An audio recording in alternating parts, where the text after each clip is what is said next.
మనకు స్వాతంత్రం వచ్చి 75 సంవత్సరాలు అయింది.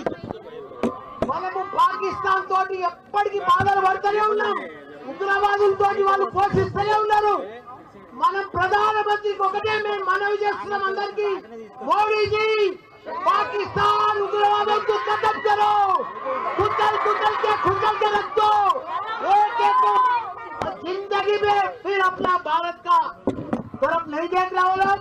उग्रवादों को पूरा पाकिस्तान ప్రపంచంలో చిత్రపటంలోనే పాకిస్తాన్ కనిపిస్తుంది. నెక్స్ట్ మనం 75 సంవత్సరాల మంది బాధపెడుతున్నారు.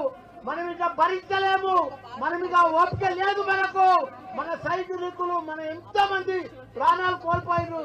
ఈ రోజు కూడా మన తెలుగు బిడ్డ మురళీ నాయక్ గారు చనిపోయిన ఆయనకు కూడా ప్రత్యేక సంతానం. ఆయన మనం ఎంత ఇచ్చిన ఆయన లోటు తీర్చలేము.